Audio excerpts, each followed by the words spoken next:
Penyakit demam berdarah dengue atau DBD masih merupakan salah satu masalah kesehatan masyarakat yang utama di Indonesia. Jumlah penderita dan luas daerah penyebarannya semakin bertambah seiring dengan meningkatnya mobilitas dan kepadatan penduduk. Total angka kasus DBD di Indonesia meningkat dari 73.518 orang pada tahun 2021 menjadi 116.127 kasus pada tahun 2022. Sementara untuk jumlah kematian juga meningkat dari 705 orang pada tahun 2021 menjadi 1.023 orang pada tahun 2022. Kementerian Kesehatan melaporkan 73% dari 1.023 kematian akibat DBD pada tahun 2022 adalah anak-anak berusia 0 hingga 14 tahun.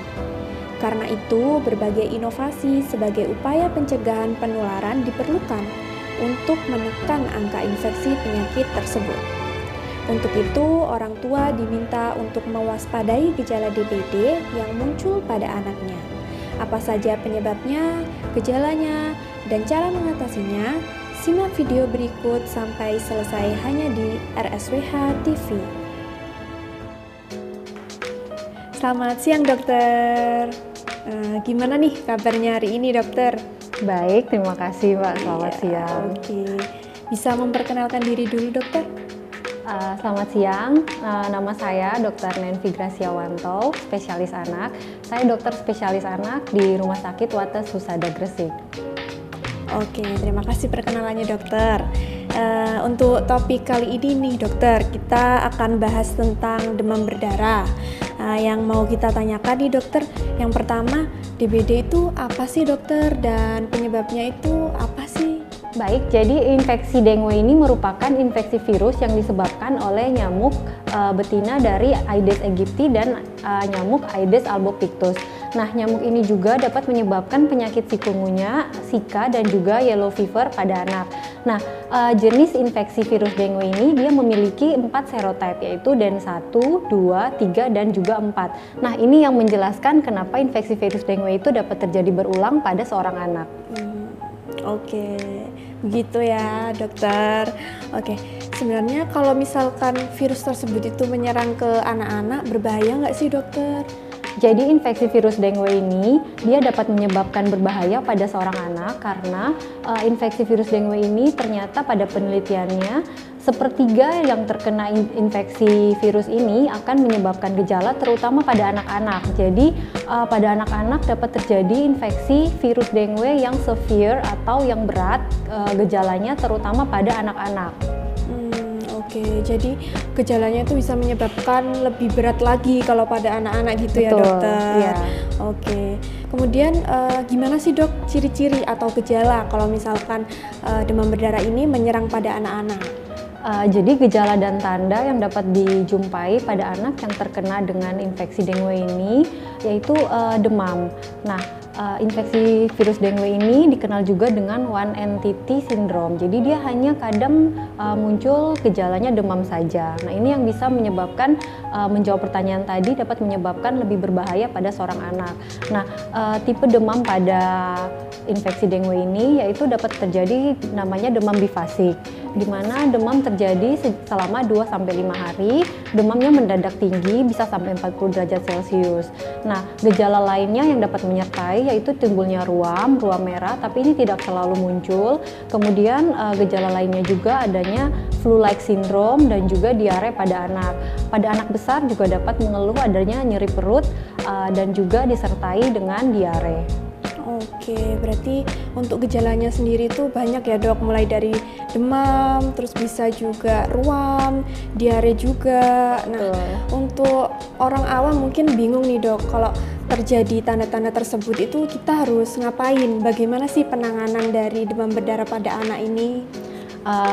Karena dia gejalanya hanya seperti demam, jadi biasanya penanganan awal yang bisa kita lakukan namanya simptomatik. Jadi kita mengatasinya aja sesuai gejala yang muncul ya.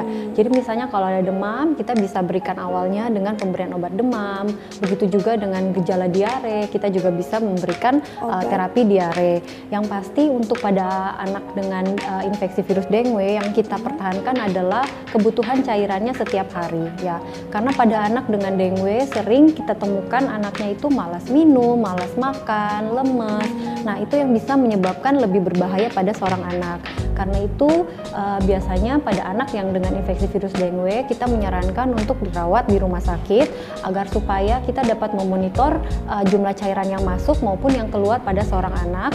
Karena kejadian terjadinya kasus berat atau severe dengue itu tidak dapat diprediksi pada kondisi apapun ya, baik pada dewasa maupun anak-anak kita tidak dapat memprediksinya. Karena itu pada anak-anak yang ada demam di atas 2 kali 24 jam atau 2 hari, biasanya kita sarankan untuk segera lakukan pemeriksaan laboratorium, dicek darahnya. Jika memang ditemukan tanda-tanda ke arah demam berdarah, kita sarankan untuk dirawat inap, apalagi kalau anaknya yang memang dalam kondisi malas minum dan juga malas makan, seperti itu. Oke dokter, tadi kita kan sudah tahu nih demam berdarah itu apa, penyebabnya, bahayanya, juga ciri-ciri atau tandanya seperti apa, dan penanganannya juga bagaimana. Nah terakhir nih, tipsnya dok agar anak-anak atau mungkin adik-adik kita bisa terhindar dari demam berdarah itu bagaimana sih dok? Oke baik, jadi kalau bicara tentang pencegahannya, jadi dari pemerintah sendiri sebenarnya udah melakukan 3 pilar untuk pencegahan dari penyebaran arbovirus ini ya. Jadi yang pertama yaitu untuk pencegahan dalam satu rumah. Jadi kalau misalnya ada mungkin anggota rumah, anggota keluarga yang terkena demam berdarah, saat ini diharapkan untuk segera melaporkan ke dinas kesehatan setempat ya. Nah dengan itu maka dari pemerintah akan melakukan pembersihan di daerah, di lingkungan, di sekitarnya, kemudian diberikan edukasi juga mengenai masyarakat yang tinggal di sekitar lingkungan tersebut. Apabila didapatkan tanda-tanda dan juga gejala mengarah ke DBD, bisa segera langsung untuk memeriksakan ke fasilitas kesehatan terdekat. Yang terakhir yang dilakukan pemerintah adalah program vaksinasi. Jadi sekarang ini sudah ada vaksinasi terhadap demam dengue sendiri. Jadi hal ini dapat mengurangi terjadinya angka kesakitan pada anak-anak yang terkena infeksi virus dengue ini. Seperti itu. Oke, sangat informatif sekali ini dengan Dr. Nenvi. Terima kasih ya dok atas waktunya. Terima kasih juga untuk pemirsa yang sudah menonton video ini. Oke, buat bunda-bunda nih yang mungkin mau memeriksakan anaknya, bisa banget nih untuk datang ke Rumah Sakit Wates Husada di Poli Anak ya dok, dengan Dr. Nenvi. Jadwalnya dok? Terima kasih, saya di Rumah Sakit Wates Husada Gresik pada hari Rabu dan juga Jumat pada jam 11 siang sampai jam 1 siang. Oke, terima kasih dokter. Terima kasih. Sekian dari kami, kurang lebihnya mohon maaf. Jangan lupa untuk like, subscribe, komen, and share video ini. Dan sampai jumpa di liputan selanjutnya. Salam sehat, Wates Husada.